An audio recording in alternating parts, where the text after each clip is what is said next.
नमस्कार दोस्तों, OCN network में आपका स्वागत है।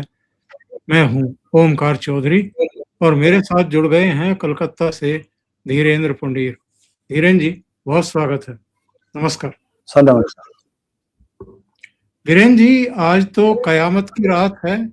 कल अंतिम चरण का मतदान है और बहुत सारे वीडियो आ रहे हैं सोशल मीडिया पर।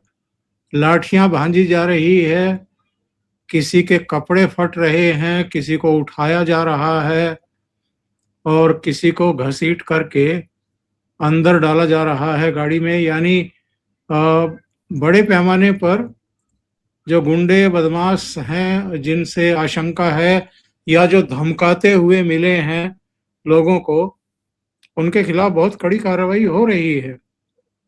कैसा वातावरण इस समय है वहां पर? अजय पाल शर्मा पर जरा बाद में आते हैं, लेकिन वहां का वातावरण कैसा है वो जरा बताइए। सर नमस्कार, आपको भी और तमाम ओसीएन नेटवर्क के लोगों को बहुत बहुत धन्यवाद। अब मैं एक चीज बता सकता हूं कि यहाँ जो माहौल चल रहा है, माफ कीजिएगा, ऐसा चुनाव अभी तक बहुत सालों से बंगाल ने नहीं देखा है। पिछली बार चुनाव का मतलब मैं पॉलिटिकल उसके लिए नहीं कह रहा हूं कि पॉलिटिकल तो हर बार ही होगा सर। जब दो लोग चुनाव लड़ेंगे तो जो भी होगा उस तरह से मुकाबला करने की बातें होंगी। लेकिन ये चुनाव इसलिए कभी ऐसा नहीं देखा गया कि पिछले 50 सालों से विपक्षी दलों के अंदर खड़े होने की ताकत बंगाल में नहीं थी।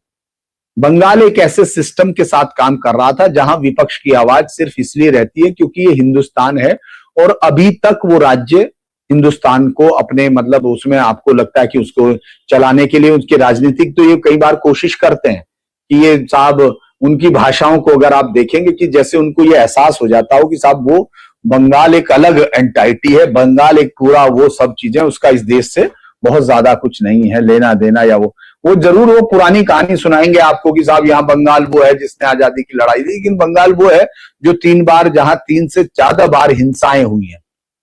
बंगाल वो है जिसने नोआखली देखा, बंगाल वो है जिसने द ग्रेट कलकत्ता क्लिंग देखी, बंगाल वो है जिसने 1964 के बांग्लादेश के दंगों में यहाँ वापस लौटते हुए लोग देखे, बंगाल वो है जिसने 1971 में हिंदुओं की एक बड़ी संख्या को यहाँ आते हुए देखा।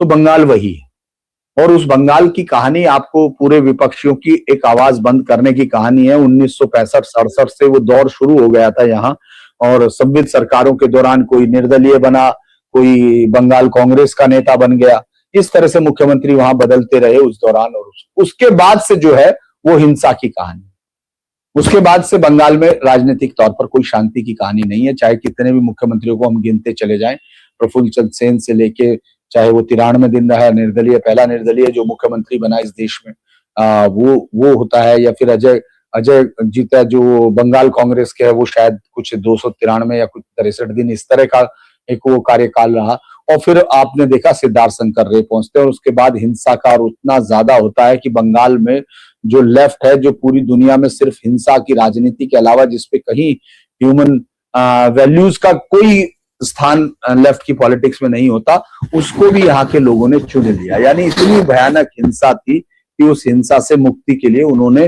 राक्षस को ही चुन लिया जिसने इस देश को टुकड़े करने में मुस्लिम लीग का साथ दिया।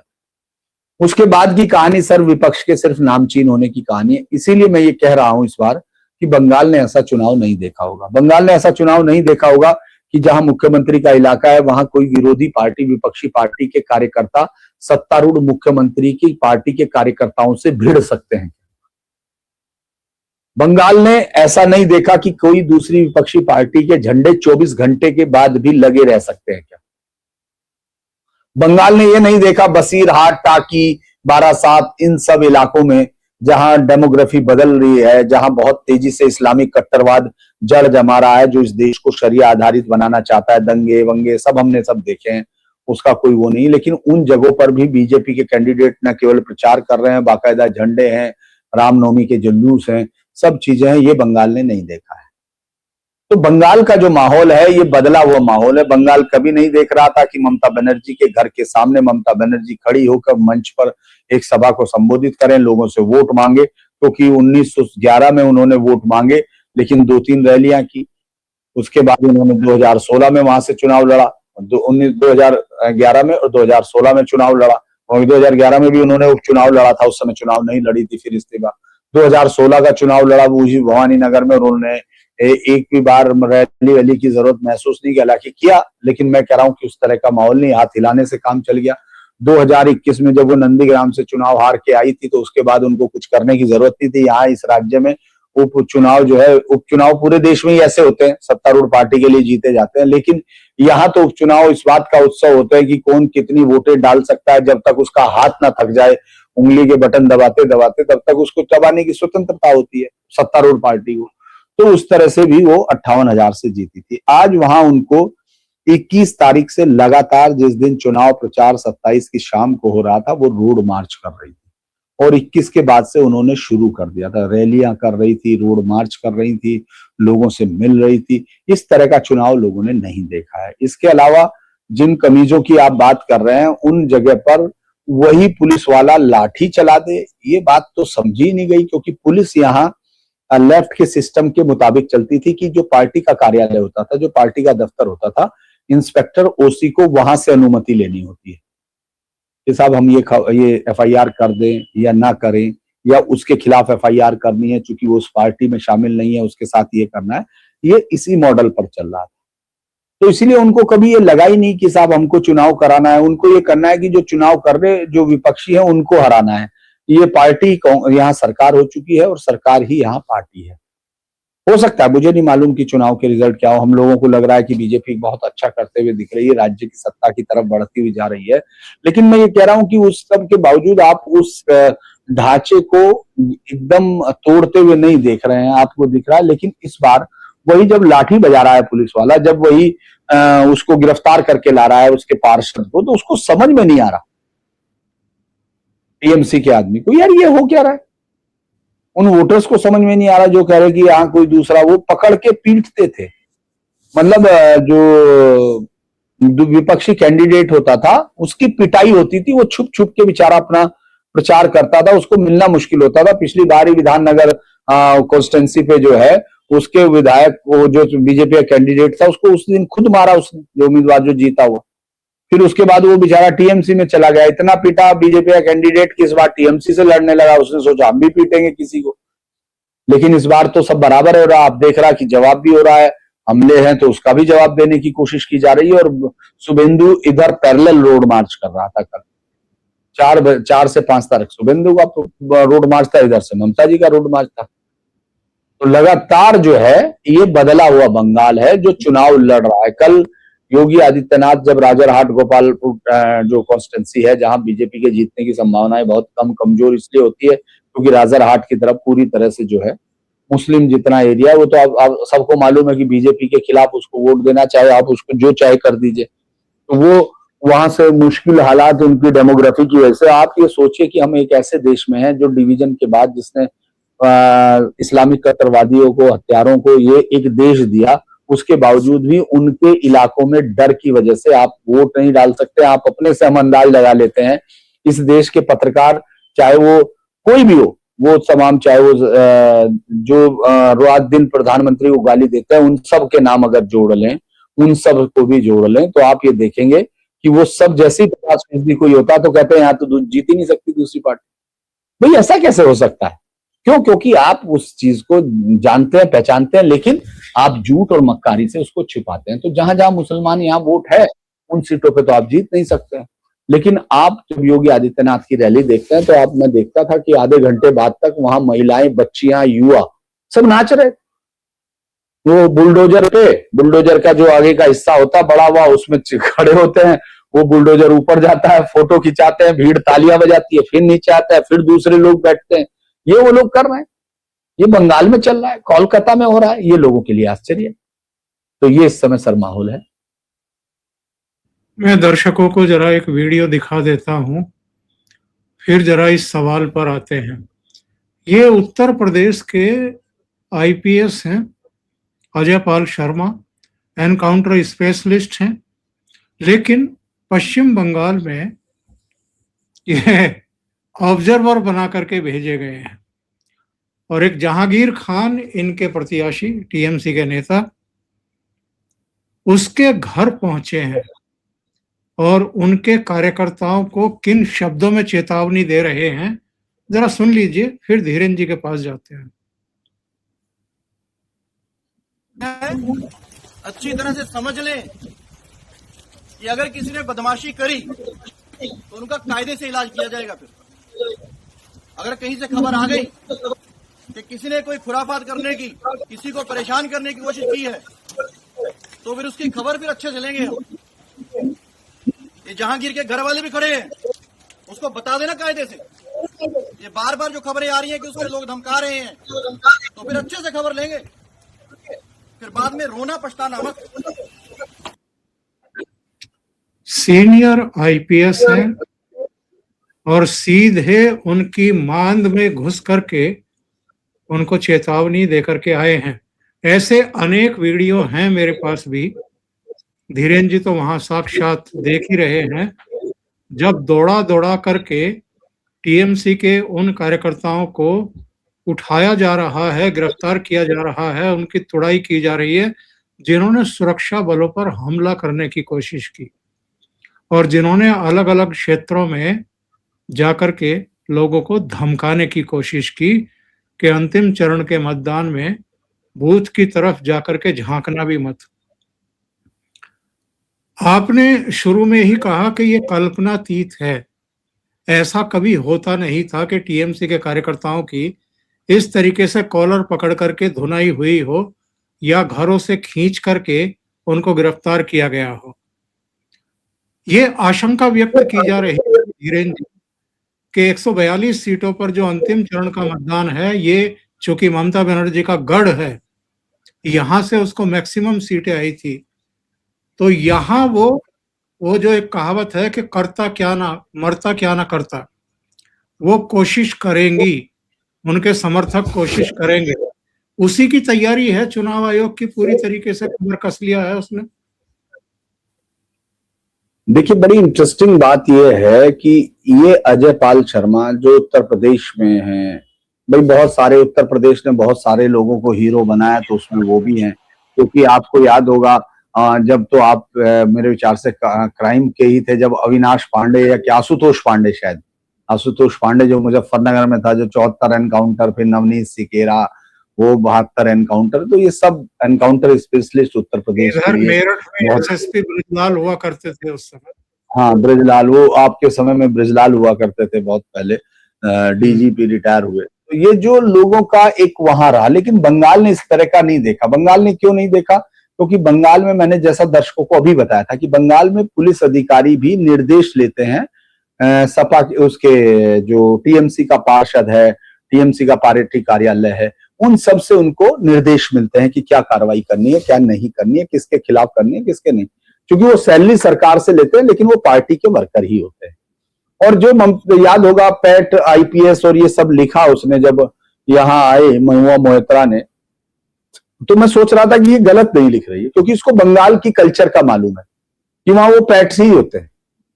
ममता बनर्जी इससे ज्यादा उनको कुछ नहीं मानती, और इससे पहले लाल बाजार भी कुछ नहीं मानता था। लाल बाजार यहाँ का पुलिस मुख्यालय है, उनको अच्छे से मालूम है कि उनकी हैसियत क्या है, क्योंकि उनके डीजीपी के लिए ममता बनर्जी, आपको मालूम है, सड़क पर पहुंच जाती है, सीबीआई के सामने धरना करती है, केंद्रीय एजेंसीज को धता बताते हैं। उन लोगों को लगता है कि यार ये कैसे संभव होता है, ये सब तो हमारे हैं, ये तो सब हमारे नौकर है। और चूंकि जो आईपीएस और आईएएस का काडर है, जो सेंट्रल की कंट्रोलिंग अथॉरिटी है, जिसके लिए कभी सरदार पटेल ने जब सभा ये बात हुई थी कि भाई मैं खुद वहां नहीं है, इंग्लैंड में नहीं है, तो यहां क्यों है ये आईएएस?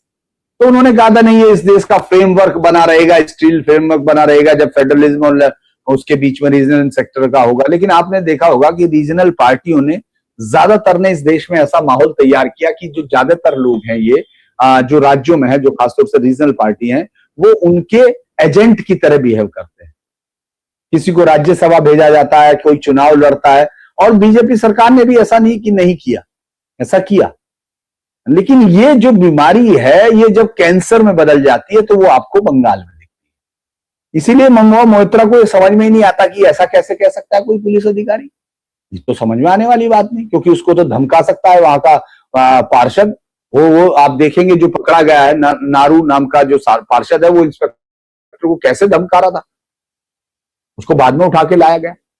ये लोग हमला करते थे, पुलिस पिटती थी। एनआईए पे हमला हुआ इस जगह संदेश खाली वाले जांच में, ईडी की टीम पर हमले हुए, जब तक उनको ये समझ में नहीं आया कि केंद्र भी कुछ है। हालांकि केंद्र बहुत सॉफ्ट रहा है बंगाल के प्रति, वो कारण उनको मालूम होगा खुद, मैं तो नहीं जानता उस बारे में।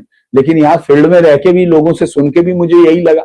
मैं बाहर भी रहा हूं और हम लोगों ने उस पर चर्चा भी की थी। आपको याद होगा 2021 के बाद मैं बहुत ही नाराज भी था उससे, जो आपके साथ वो था, हमारा जो डायलॉग था 2021 का चुनाव के परिणामों के बाद का। तो दरअसल वो सब कारण थे, लेकिन उन्होंने ऐसा पुलिस देखी नहीं। मैंने इसलिए बताया कि हमारे पास वहां लाइन से है यार, ऐसे ऐसे इंस्पेक्टर हैं जिन्होंने बहुत सारे एनकाउंटर किए। क्यों? क्योंकि उनको निपटना है। यहाँ जो एनसीआरबी के डाटा की कहानी सुनाती है ये जो सांसद जो यहाँ बन गई हैं, जो ममता के प्रसाद के मुताबिक हैं, जिनके पास अपना आ बोलने का भी नहीं होता है, और वो जो दूसरों को गाली देने में, एक को याद होगा डेरेक ओब्रायन, उसकी स्पीच को बार बार सुनाया जाना चाहिए संसद में, वो बोला क्या था, और किसी और को नहीं, उसको खुद सुनना चाहिए कि कराची वाला ओब्रायन डेरेक और एक यहाँ वाला ब्रायन, फैमिली ओब्रायन, वो कराची वाला भाग गया, वहां नहीं है, ये खुद यहां कराची बनाने में लगा हुआ है। लिखता है नरेंद्र अमित। जूते चाटने की हद तक जाने वाली जो कहानियां होती है वो आपको यहां की पॉलिटिकल सर्कल में दिखेंगी। जो एक सबसे बड़ी चीज है कि जब अजय पाल वहां गए तो आप ये सोचिए, उसको पुलिस वो जो वहां का तैनात अधिकारी है वो घर तक नहीं बता पा रहा। आप ये सोच सकते हैं जहां सरकार किसी पार्टी के आदमी से चलती है, और ये जागीर कौन है? ये जागीर अभिषेक बनर्जी का सबसे राइट हैंड है। अभिषेक बनर्जी अगर किसी अधिकारी की तरफ 2 मिनट घूर दे तो वो अधिकारी, मुझे नहीं लगता कि अपनी बेल्ट को 2 बार नहीं बांधता होगा। ये इसके बारे में मैं उस तरह के शब्द इस्तेमाल नहीं करूंगा जागीर के, जो लोगों ने मुझे बताए हैं, लेकिन कन्वर्जन, खौफ, डर, अगर किसी और पार्टी को वोट कर दिया तो उसके घर पे ताला लगाया जाता है, तो उसके खिलाफ एफआईआर कैसे हो सकती है? अजय पाल, आज जब मैंने आपको बताया कि आज मैं किसी तरह बाई दिवे वहां अपने होटल से 5-7 किलोमीटर मतलब दूर था, लेकिन मैंने कहा चलो आज उधर चलते हैं, सुबह काली घाट के आसपास, तो वहां मैं चाय पीने चला गया। आप सोचो वहां चर्चा हो रही थी अजय पाल की, तब मैंने एक वीडियो बनाया, मतलब तब मैंने एक लाइव किया कि ये एक आदमी यहाँ उस बंगाली समाज के जो पूरा का पूरा एक जमी हुई पानी की है उस परत को अंदर से तोड़ देता। सिर्फ एक आईपीएस है, 2011 बैच का, अभी अभी आईजी हुआ है, लेकिन आप ये सोचिए कि किस तरह से, क्योंकि इस समाज में बहुत ठहराव आ गया। यहाँ ग्रेटर बांग्लादेश की कहानी के सपने लेकर बहुत सारे जिहादी बैठे हुए हैं। एक और खबर मैं आपको बता देता हूं दर्शकों के साथ, क्योंकि उस पर खबर पर नजर नहीं गई, मैं उसको कर रहा हूं, मैं उसको डाल भी दूंगा अभी दर्शकों की जानकारी के लिए, आपके भी, कि यहां सुप्रीम कोर्ट से और हाई कोर्ट से कहने के बावजूद आज तक जमीनें नहीं दी गई, और इस बीएसएफ को अभी लास्ट मोमेंट पे कहा कि यार आप ऐसे कैसे देश के साथ खिलवाड़ कर सकते हो। सुप्रीम कोर्ट के जज बेंच पे बैठे हुए उछलने लगे, उसके बावजूद नहीं मिला बॉस, नहीं मिला। 22 तारीख को कोर्ट में खड़े होकर कोर्ट का चीफ जस्टिस कह रहे हैं यहाँ का हाई कोर्ट का कि यार ये क्या है, तुमसे हमने हलफनामा मांगा था, ये रिपोर्ट दे रहे हो, जमीन नहीं दे रहे। क्यों नहीं दे रहे? सबको मालूम है क्यों नहीं दे रहे, क्योंकि ममता बनर्जी ये सोच रही है कि वो बंगाल में जो है, बंगाल एक राज्य का, एक देश का एक अलग हिस्सा है, वहां तो कोई कानून चलेगा नहीं, जो मैं चाहूंगी वही चलेगा। पहले नक्सली चलाते थे, लेफ्टिस्ट चलाते थे, अब मैं चलाऊंगी।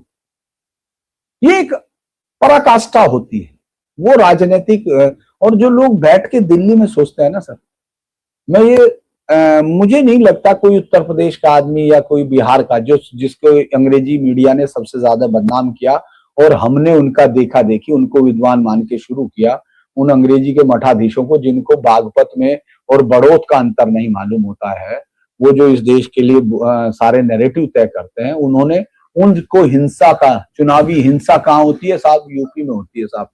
चुनावी हिंसा कहाँ होती है साहब? वो तो बिहार में होती है। आपको या दर्शकों को मेरा चैलेंज है, वो जाके देख लें, अगर चुनावी हिंसा वो आज भी टाइप करेंगे, सबसे ज्यादा बिहार और उसका नाम लेंगे, यूपी, बंगाल आएगा ही नहीं। क्योंकि वो है ही नहीं। वो उसके लोग यहां से बैठ के जाके, जो बंगाल के पत्रकार हैं जिन्होंने दिल्ली में पत्रकारिता की है, उन्होंने झूठ और मक्कारी के साथ वहां एक नैरेटिव चलाए। वो बंगाल को छोड़ के पूरे देश को नरक साबित करने में लगे रहते। यहां आके क्या हम लोग, मैं इसके लिए कह रहा हूं कि क्या कोई हमारे हिस्से का आदमी या कोई पत्रकार ये सोच सकता है कि एक वोट देने का मतलब अपने घर की बेटियों की इज्जत गुंडों के हाथ देना है?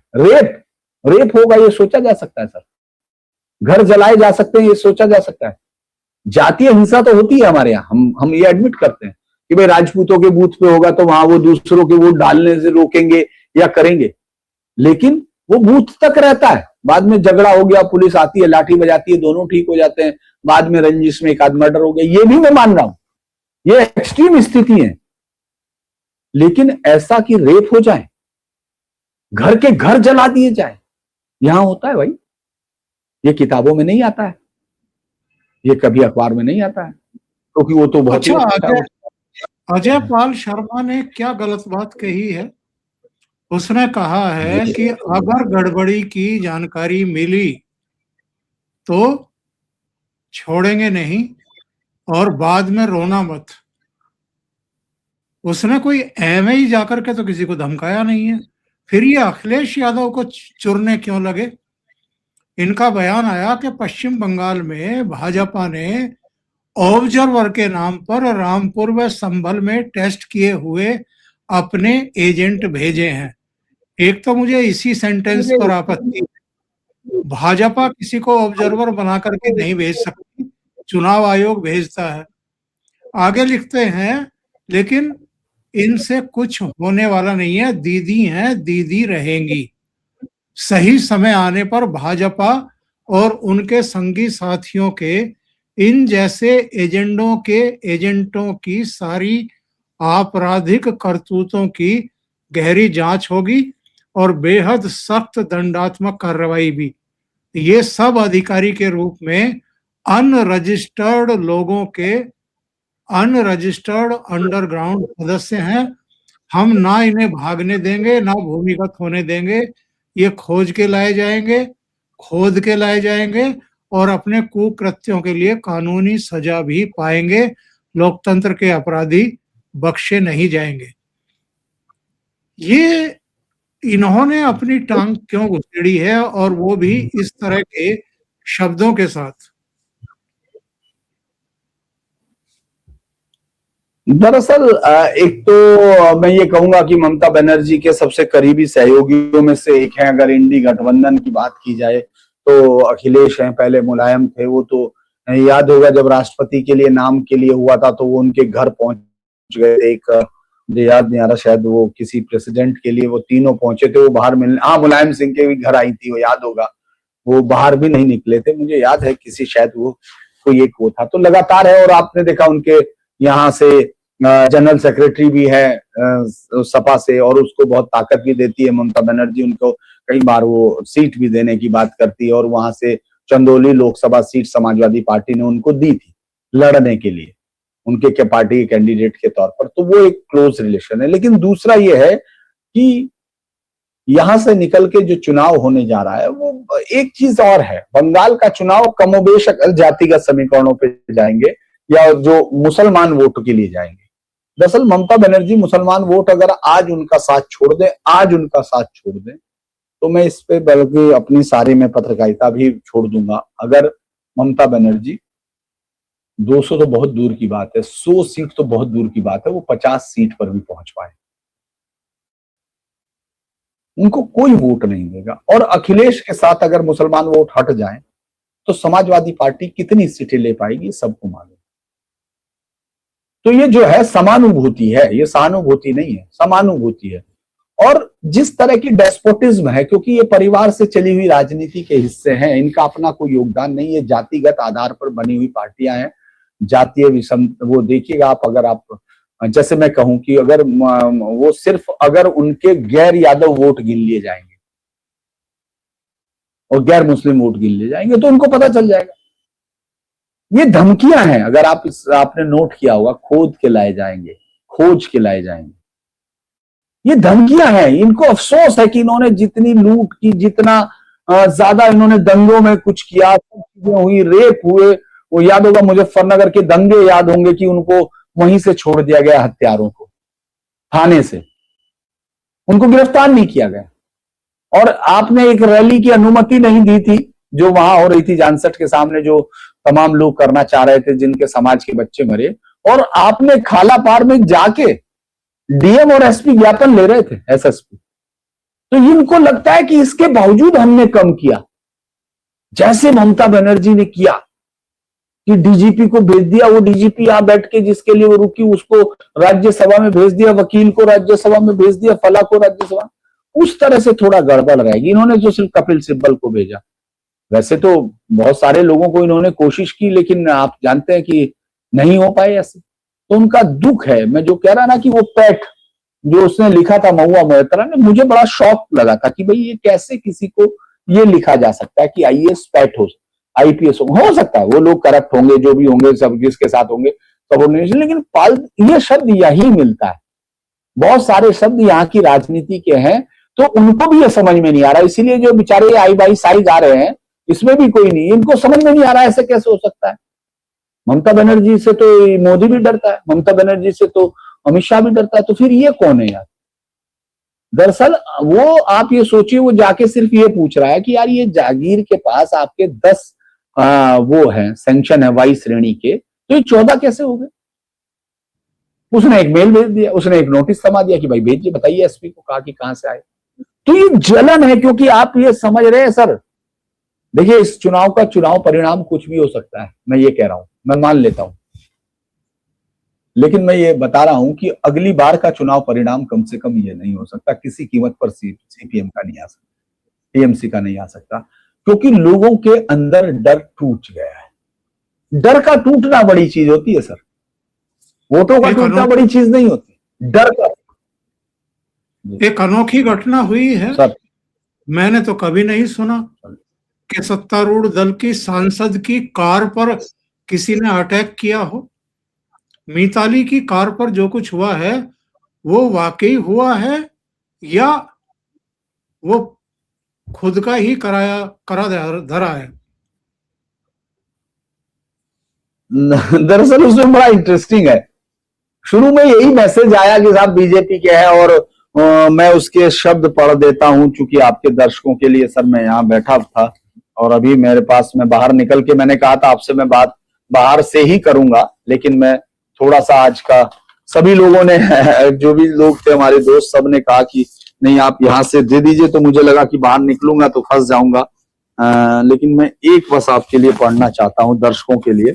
सुबह चूंकि मैं ये कोशिश करता हूँ कि ये सारे जितने भी अखबार यहाँ इंग्लिश और हिंदी में सबसे छपते हैं, जिसमें हो तो सब लेके आता हूँ। बंगाली के मैं पढ़ नहीं पाता हूँ तो इसलिए वो नहीं लाता हूँ, तो एक अखबार की मैं सिर्फ, क्योंकि इतने सारे हो जाते हैं। 1 मिनट सर मुझे देंगे आप चाहे तो दर्शकों को?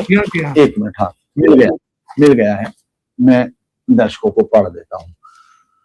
4 तारीख को ममता बनर्जी उदार हो सकती हैं, लेकिन आराम बाग का कंट्रोल मेरे हाथ में रहेगा। ऐसे डीजे बजाऊंगा, ऐसा डीजे बजाऊंगा कि कान झंझना उठेंगे, मैं वादा करता हूं। ये अभिषेक बनर्जी है। दरअसल आईपैक का टूटना एक स्पाइनल कोड का गायब हो जाना था, अब उनको सिरे नहीं मिल रहे हैं, तो वो जो ये अटैक का मसला है, क्योंकि एक के बाद एक जब दिख रहा है कि साहब उनके बीजेपी पे ये सब हो गया, ये हो गया, तो कुछ लोगों का ये मानना है कि ये प्रायोजित है। और चूंकि ये भी कहते हैं कि साहब आप देखिए, वो लोग कहते हैं कि हमने तो, याद होगा, हमने वहां अपने लोग भेज रखे हैं बीजेपी में, तो क्यों नहीं हो सकता कि बीजेपी के नाम पे गए हुए लोग इनके हो सकते हैं। क्योंकि सांसद पर हमला करने की हैसियत अभी नहीं है बीजेपी के लोग अब धीरे धीरे खड़े होने लगे। और कल एक चैनल को देख रहा था जिसने फिर बाद में बताया, रात की वो घटना थी, मैंने उसको रिट्वीट नहीं किया शायद इसलिए मेरे पास वो नहीं होगा, बहुत बड़ी फील्ड में चला गया होगा। तो आप ये समझिए कि वो ये बताते हैं, अगर हम ये देखें कि साहब ये जो है टीएमसी का एक अरविंद केजरीवाल से लिया गया फॉर्मूला है। अरविंद केजरीवाल थप्पड़ बहुत लगवाया करते थे अपने, बेचारे मासूम बनने के लिए बहुत थप्पड़ खाते थे वो, तो वो वहां थे, वो प्रचार में भी आए थे, और उसके बाद ये हमला हुआ। और ये कैसा हमला है कि वो वो अगली सीट पर बैठे हैं और शीशा तोड़ा गया गाड़ी का पिछला।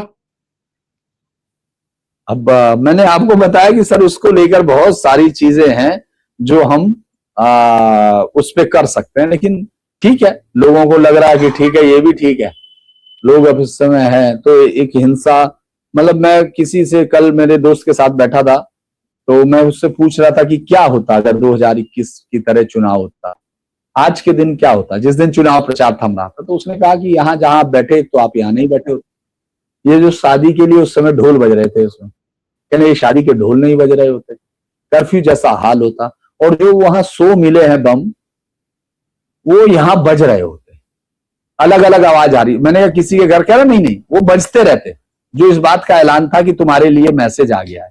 तो वो सर सब अलग है और बीजेपी के लोग इस पे कर रहे, तो मुझे लगता है कि अच्छी बात है सर। चलते चलते धीरेन्द्र जी ये बताइए, हावड़ा, कोलकाता और 24 परगना जो अबूझ पहेली रहे हैं भारतीय जनता पार्टी के लिए, इस बार क्या हाल है?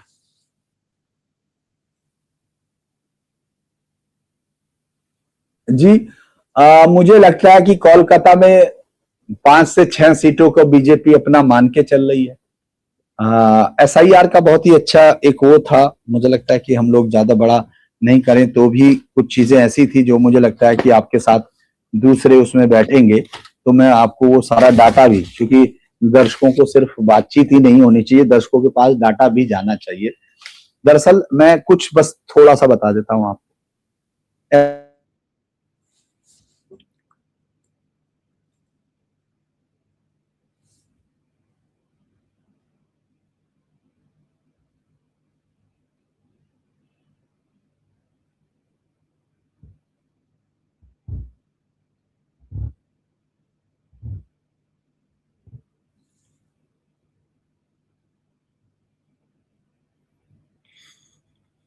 कम्युनिकेशन कटा है धीरेन्द्र पुंडीर जी से, और वैसे भी कार्यक्रम के हम अंतिम चरण में पहुंच गए थे। एक और कार्यक्रम ले लेंगे उनसे टाइम लेकर के, तो उनका धन्यवाद कर देते हैं। और आपसे अनुरोध है कि अगर आपको ये चर्चा अच्छी लगी हो तो लाइक का बटन दबा दें, वीडियो को शेयर कर दें, और साथ में अभी तक चैनल अभी आपने सब्सक्राइब ना किया हो तो चैनल को सब्सक्राइब भी कर लें। बहुत बहुत धन्यवाद। नमस्कार।